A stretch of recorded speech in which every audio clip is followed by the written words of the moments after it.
We just didn't play good enough to win. We played well in each phase, in a lot of ways.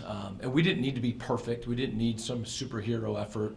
But, we needed to play our best football and consistently for 4 quarters. And we made too many mistakes. And they're very good, so it's a little bit of combination of those two things. I honestly, I don't know this for sure, but I don't think our team looked at it as playing the 20th team in the country. It was, we're playing Western Michigan. I mean, it's as a familiar foe as this program has had, and that in Central for its, in its history, as far as I know. So I didn't know what you just told me. I mean, I obviously knew that they were ranked 20th and all that, but and that's in no way, that's not disrespecting them in any way.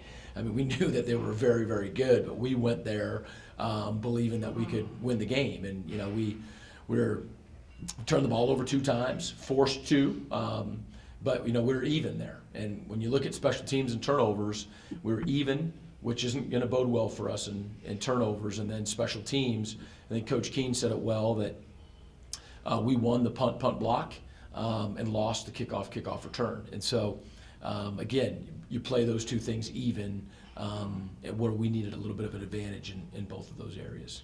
Offensively, you're able to certainly move the football, but I know it's hard to say in hindsight, but what do you think may have been a changing point if Breck wouldn't have fumbled on that opening drive? Oh, you never know. We recovered from that the best that we could. Instead of playing from behind, we would have played up, so you just don't know what that looks like. Hey, Breck Turner, what an awesome run that was to get there. Let's not lose sight of that. And, nobody feels, obviously worse than he does. It means a lot to him taking care of the ball and playing well. So, but yeah, I mean, it's one of those deals where plays like that end up being a big deal. Another momentum swing, maybe a smaller one, the Breck's fumble was the interception from Roback late in the first half, turned into a field goal. What do you think that had, you still left the half, ahead, but what do you think that did for your team, momentum-wise? Yeah, no, it wasn't good. You've got to be sharp all the way to the end. I take responsibility for that. What our plan was to be pretty conservative and to see how things would go with that first down, and then we started moving the ball some, and we ended up taking a shot where we probably shouldn't have, and given a great offense like that, giving the ball back with time to go, it's risky. And so I don't regret not trying to move the ball down the field at the end of the half to score points, but we needed to be still more careful at that point, as the end of the first half and at the end of the game and whatnot. So there's a little bit of a momentum swing there, and then dropping the opening kickoff in the beginning of the second half, we're unnecessarily starting with the ball on the 6 and 7 or 6 or 7 yard line, whatever it was, instead of the 25. And so, not lots of little things, but enough, seemingly small things, add up. And against a good football team, it's tough to win. Absolutely. A guy we talk about every week, speaking of that interception, Brogan Roback, quarterback, running the ball. And with an uncharacteristic turnover as that interception has turned out to be the last few weeks. Just his continued growth, especially against a team like Western, which is probably the biggest test Eastern's going to have all year.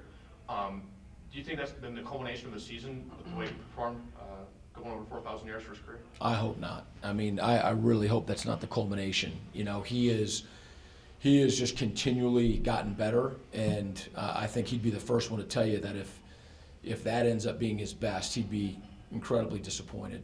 It was a couple weeks ago, after when he had first gotten back, that he wasn't as comfortable in the pocket, was bugging out a little bit too early and unsettled with his feet. He's worked really hard on that, and that has improved. We've challenged him with his accuracy from the very beginning. We've talked about that, and his His completion percentage is much better. Last year he was throwing the ball to the other team too much.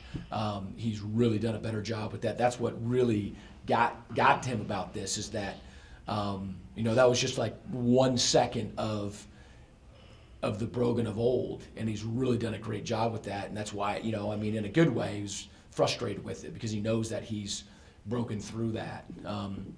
So he's really doing a very good job right now, but we think that he can be better.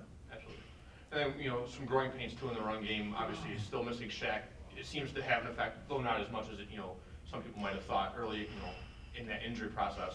Talk about Ian, talk about Breck and where they're at this point in the season. Yeah, it's one of the positions where, and I think it's pretty common in terms of getting banged up. Those guys are either blocking or getting hit on every single play. And, so Blake Bam's been out, along with Shaq, and then, Ian's been, banged up and didn't play this last game. And so Breck, and then you've really seen Willie for the first time, was a significant amount of plays this last week. And guys doing a great job of stepping up. They really are. Really proud of that group, and we're going to end up getting Blake back, we think, at some point, and we absolutely expect to get Ian back, and so just continue to plug away with those guys. And our run game needs to be part of our arsenal, and we need to be effective in the run game, and we've shown that we can be. We've also shown when people are dead set on taking away that it can be tough sledding, and we've got to be able to spread people out and hit them in different ways. But it all starts with our offensive line, and he's only 1 of 5, but the guy sitting to my left, just been playing great football, and we believe that we can run it and throw it, and to accomplish what we want to accomplish, we absolutely have to be able to do both. Absolutely. Do you think that the success that you've had at this point in the season, would you say that the depth that this team is finally starting to show is part of that reason? I do. I think that's very perceptive. When you go back to camp and whatnot, you look at the list of people that haven't played, aren't playing, due to injury and whatnot. It's always amazes me how long the list gets. It just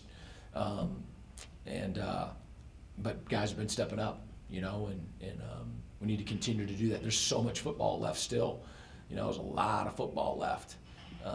And we've got to do a great job as coaches, keeping guys healthy, getting guys back who've been banged up, and there's also just the good fortune of keeping healthy throughout the season. Absolutely. Now, obviously, the next step looking for win number 6 is Miami. Started off 0-6, and they just came off a big win against Bowling Green last week. So what stands out to you about Miami and where they're at this season? Well, I would say the last 2 weeks, the last 2 big wins, and when you listen to Coach Martin talk, even at 0-6, and I really appreciate this, he was very emphatic about the fact that we haven't lost this team. Our guys believe. He really did a great job of articulating the difference between the team being good and believing, and having confidence. And he said, through the wins, they've gained confidence, but that they were never in any kind of bad shape. And I absolutely know what he's talking about. But when you do have the wins on top of it, that those are, major boosts of confidence, and they're red hot, and coming off of the 2 wins, and they got a quarterback back, and sensational last week against Bowling Green, and to come in and play with virtually no snaps, not even practice since the spring, pretty impressive. And so, you can just feel their sort of excitement, energy, and momentum. Now, somewhat quietly, their defense is number 1 in the MAC. So you don't do that in 2 weeks. You've done that over the entire season. They've been playing great defense, and now they got their trigger man back, and now they're killing it on offense. So, I didn't say anything about it earlier, but when you said, probably our toughest match, that we had this last Saturday, I don't believe that. And that's not to say I think teams are better than Western or whatever. You have to play your best on Saturday afternoon or Tuesday night or Wednesday night. that week. And if you don't, you're going to lose. You have to play your best, and then you hope that your best is good enough to win. Sometimes your best, you can control that to some degree. Your best isn't good enough. This year, that's one of the things that we're excited about is that, our best, we really believe gives us a chance to win. But we've got to be at our best this Saturday. Absolutely. And Cole, my question for you, kind of tracking back to Brogan, and you've played, with him on two different positions. You started out as a tight end, now you're an offensive lineman. How have you watched Brogan grow in the last couple of years? Oh, it's been incredible. Like you said, he's been really able to just be calm in the pocket this year, and it's been a huge step for us. Knowing that he's got the confidence in us to block, it makes our life a lot easier. He's going to stay in there, and he's going to deliver a dime if you give him the time. So as an offensive line, it's incredible knowing that he can just look down there and make a play. But he's also been able to just run the ball when he needs to. He's been making great decisions. So seeing that as a growth from both positions, he was out there when he was throwing it too. It's just been incredible to watch him grow. Absolutely. And what about off the field? Has that maturity process that's happened on the field for Brogan, has that translated into the locker room and off the field as well? Oh yeah, you can see that the guys have confidence in him. He's out there. After the game, he was the one talking to the team, saying, "Hey, let's go get this thing." I want to do this with all you guys. I love all you guys. It's time to go get this thing. So you can see that he's taken over. He's got that confidence back that he had, and the guys have confidence in him. So it's been incredible to watch. Absolutely. And speaking of the offensive line, the last couple of years you've had injury problems all throughout the line. Playing for the most part healthy this year, with the exception of losing Darian at the beginning of the season. What's the mood of the offensive line? What's your morale like this season? Oh, it's always high with us. We know we're gonna get things done. You got guys who can step up if guys are getting banged up. It just comes with the position. It's offensive line. You're banging every play, so things are gonna happen. But we got guys we trust that can be there right back there or right up there with us. So the morale is high. We know we can trust each other. Communication's been good. Just everything's rolling well with us right now. So we think we can be the best in the MAC. That's what we strive for every day. Cool, thank you. You look at the offensive line, right now you're second in the country in fewest tackles for loss given up. How much of a kind of goal and a standard is it for you guys to come together each week and keep that a priority? We expect greatness every week from us. That's what we strive for. So, I didn't know that stat before, but it's just our thing is we try to get 200 yards rushing. That's a goal for us, and no sacks. So if we can hit those two things, we think we had a great game. Those are the kind of goals that we look for every time. But coming out and just trying to play together, we know that things aren't going to go well every single play, but it's the next one. It's a 1-0 motto that we have. Getting things done as a group, talking on the sideline after, and making sure that everything's fixed and ready to go. You look at your group. It's heavily upperclassmen with you on one end, Wiley on the other, and Hercom in the middle. But you've been able to bring a guy like Jimmy along and Steven as well as K-John. How have you taken those guys under your wing? Just practice habits. I think one thing they see with us is that we're trying to work hard. So those guys work really hard during the week. They're watching film with us. They're talking about things. If they don't think things seems right, we'll replay it, run the play again and see what we did or where we think things can be worked better. And they're communicating with us. They're asking for help if they need it. And they're just out there trying to give their best, just like all of us. So upperclassmen or not, they're there ready to play. It's time to step up and go. So. I know we joked in the hallway before this game, but the trick play that you nearly pulled off, and it had to be a rewarding situation to catch the ball moving from tight end and really had that first down, just gets flagged back though. Yeah, I came to the sideline, I was talking to Coach Key, and I was, man, it felt good to have the ball back in my hand. Haven't really had that, but it was a cool experience, even though the play didn't work, I wish it would have.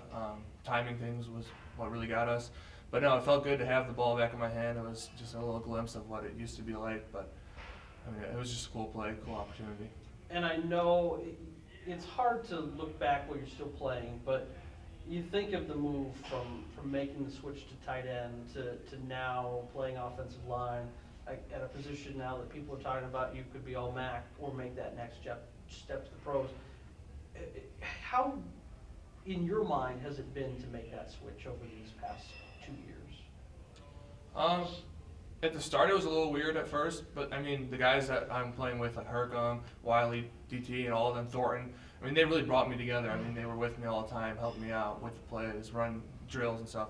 So with the ability that they had to help bring me in and just coach me up right away, I mean, it made the switch really easy. In my mind, it was the best decision I've made here. Help the team out, you know, just from every aspect that we have. The offensive line has grown, and we've become a great unit on this team. So I think it was a great decision. I don't regret doing anything. I think the decision was great, and it's been just building on it, which has been going forward every day. In the classroom, you're a kid that's already graduated, you're in the master's program. How different is life now being a grad student versus an undergrad? Well, for me, all of the night classes, or the grad classes would be at night. So I'm taking online classes for it right now, so we have to miss practice. So for me, it's different. I'm not in class every day. I'm doing something on the computer, or got an assignment here or there. But so in that aspect, it's pretty different. The workload is more intense. You got more things you got to do, more papers that I've had to write. But other than that, it's not that much different. It's just you got to put your time in. You know that it's going for something further than just undergrad. What's your hope if the football thing doesn't continue? What would be the Cole Gardner after playing days? Working for a company, I'm not totally sure what yet. I'm doing supply chain is what my undergrad was, so something with that, logistics, purchasing, a company like that. It'd be nice to do a company that's with athletics, just because I've been in athletics my whole life. It's something I'm comfortable with. So, if it's a golf company, getting clubs, places, things like that, it's all cool with me. I'm just trying to do something, keep athletics around. Yeah, last question has nothing to do with football. I know you're from around Chicago, so the World Series coming up, Chicago Cubs, breaking the World Series drought and facing the Cleveland Indians. I know there's a lot of guys on both sides of this equation in the locker room. So who are you taking in the World Series, and do you have a prediction about that? And B, who's maybe the loudest in the locker room about the World Series? Oh, we're definitely going to the Cubs. Obviously, I'd love to see that happen. I got friends who live around there, and just know the atmosphere right now is crazy.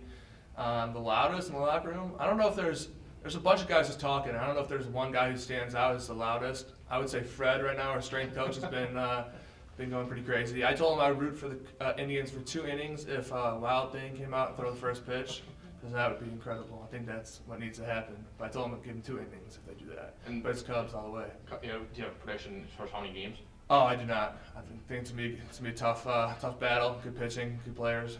It's gonna be a good series. Same for you, Coach. I know you from the Midwest. The Cubs kind of own Iowa. As far as the AAA team over there. Do you have a prediction on the World Series or any thoughts about it? I don't. I know that we have some coaches on the staff that are big-time Cubs fans, and then we've got some that are Indians fans and whatnot. But unfortunately, I haven't paid as much attention to it as I probably would like. But it's a cool story either way with what the Cavs have done. The Indians, in that city, and then Cubs. I lived in Chicago for a few years too, so no, it's a big deal there. Hey, one thing I do want to say is great of a job as our offensive line, has done. You were talking about the, being second in the country. There's a huge asterisk by that, in my opinion, because we haven't played Miami yet. And last year at Miami, their defense dominated us, and we had, I think, 21 negative plays and 19 plays for no yards, and so it doesn't count, until we face Miami's defense, because they're really good. Anything else, Al? No. Thank you both. Thanks. Thanks, guys.